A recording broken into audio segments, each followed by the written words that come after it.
Here is what it was like to advocate for Duchenne on Capitol Hill. Very happy to be here, happy to be advocating on the Hill, and happy to be changing the world of Duchenne. So with that, thank you again for coming. Thanks everybody for joining in with us as you get to learn a little bit on what it was like for us to fly across the whole country and like Jada said, advocate for Duchenne muscular dystrophy. So if you were ever curious what happens in these PPMD advocacy conferences, this is what happened, or we hope to shed a little bit of a light on what goes behind the scenes and what all is entailed with it. And I couldn't tell you how enthusiastic we are with going to the advocacy conference. Yeah. Just doing some research on advocacy, and I noticed that we could apply for some financial assistance to attend the PPMD one in DC, and we were chosen, and we took advantage, and we're so grateful that we did, and we had a really, really good trip. It started out, the first day was pretty much some education. They educated us on what advocacy is, what we're asking for, kind of like the details behind the scenes on funding and research so that we can have a good understanding on what we were walking in to ask our state representatives. So we are here to review them and explain what we're asking Congress so that we can give you a glimpse into our trip, especially for the families that were unable to go or are really curious how advocacy conference worked. They had a wonderful turnout. I believe 32 states were represented. We got to see some familiar families and faces, and it was just a really good first evening. What was your experience last year? Well, it was very overwhelming being my first time last year, but it was also really empowering. I actually felt like it was a lot of pressure because we were the only representative. But it was also really amazing, just being able to go to the meetings and talking to people who can actually make a difference. As a parent in Duchenne, I have to feel like there's not really much we can do. Exactly. But when you get to go meet with people who can actually advocate for what your boys or your community needs, that's a huge deal. And so it just, I think I've said before, there's so much power in sharing your story. And that's really what I think Congress people need to hear. They need to know about the people who the disease is affecting and what their different policies do and how they help our people. And it's just kind of amazing. It's like to get together with all these people who care as much as you do. Yeah. That's awesome to do. It's empowering. It is. Yeah. It really is. It's awesome. Yeah, and to be able to tell my boys, look, I get to go here and I'm doing this. We're helping. Talk about you and we're doing this with you. Yeah. Jada did a great job about explaining the first night, really good about knowledge and gaining the education on how to talk to your state, local representative. Also, we talked about how to just be all aligned and speaking the same language. Right. We all had 3 asks. All of our 3 asks were the exact same thing, and all of them were to help the Duchenne muscular dystrophy community and help the therapies and education and funding just broaden that. Also, we wanted to be all bipartisan, doesn't depend on what side of the aisle that you're on. We want to make sure that we are all united on growing Duchenne research, funding, and advocacy. So really, at the end of the day, it's we all have the same goal. If you're a DMD family, we all have the same goal, no matter what side we're on. And so we really appreciated that politics was taken out of it, and we were able to just all be on a united front because at the end of the day, our families have the same goal. Right. Right. We are on our way to our first meeting. Here's our male representative for Washington.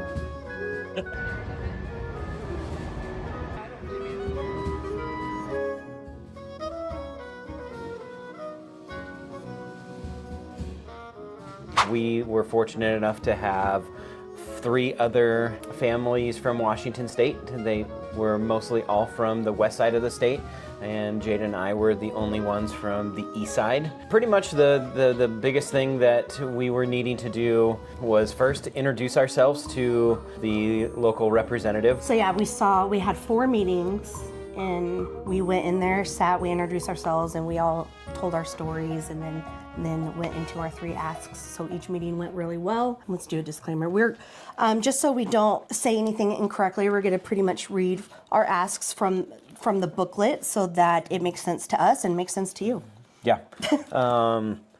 So our first ask was to sign the FY26 appropriations request for Duchenne muscular dystrophy. Thanks to a large part of the leadership in Congress, significant progress has already been made over the last 20 years to fight muscular dystrophy, but there is still absolutely way more that could and needs to be done. So this year we're asking for $10 million for the CDC to enhance tracking initiatives focused on the community and engaging more bone health, adrenal health, cardiac health, puberty, weight management, and fertility. All of these are very big hot topics for the Duchenne community.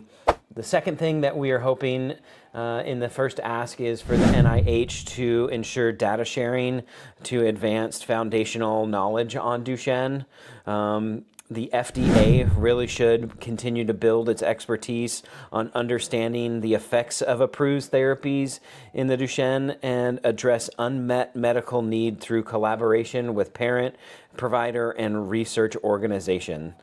One of the last things is we were asking for $15 million from the DoD, which that is the Department of Defense. The second of the third asks we were asking all of our local representatives was to protect Medicaid.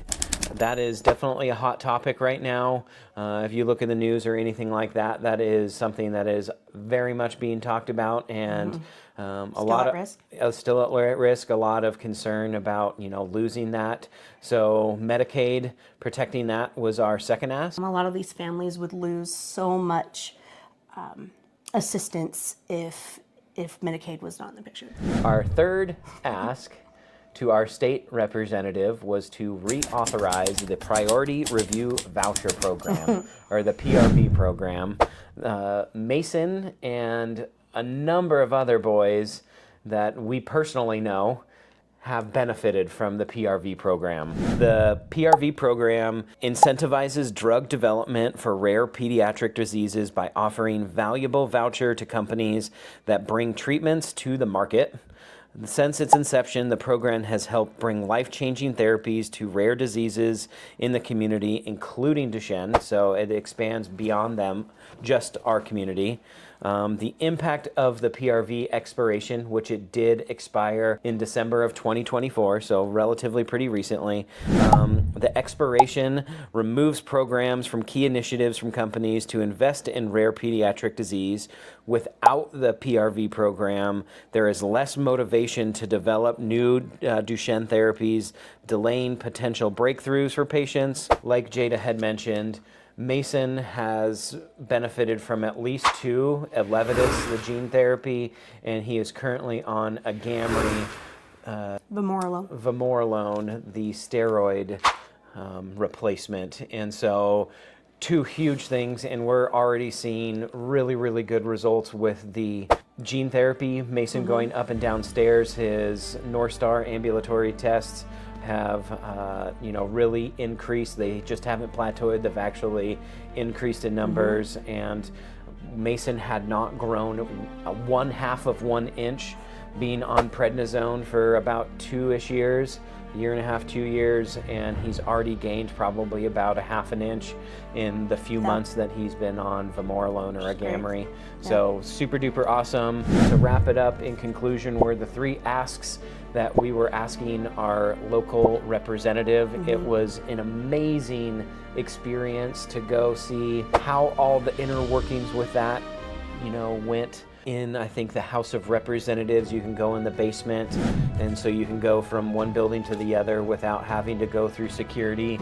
And I saw at least 2 full-size post offices. There was a full-size Dunkin' Donuts, a gift shop, a hair salon, like an urgent care that was like full meal deal. They had literally, it's a whole town down there. Yeah, they had everything. So super cool experience. It was just cool to see how all of that operated being there, because I've never experienced that. Yeah, So. nor have I. So really, really cool experience, and we definitely expect to go in the years coming. Yeah.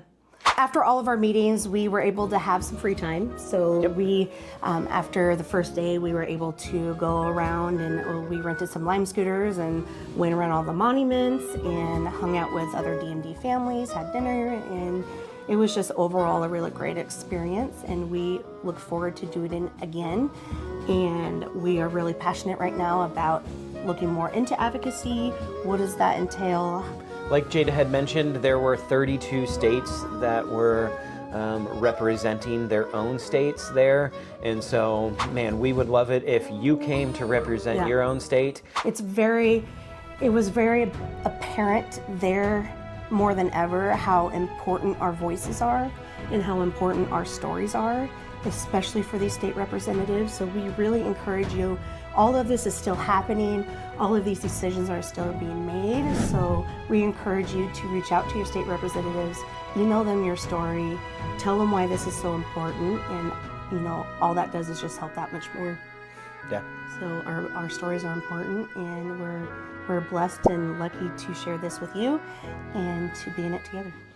And as the Bayfus family right now, we're just looking for ways how we can grow this awareness through our channel, and we are just wanting to share this knowledge for the families that can't afford to go or the families that can't travel for whatever reason, but really passionate of knowing what happened in the moment. That's what we're wanting to do for you, is just to share this knowledge and experience so that you feel like you're part of it in helping with our advocacy. Thank you very much for listening and joining in. We appreciate every one of you. Yes. Until next time. See ya. Brian touching the Washington Monument.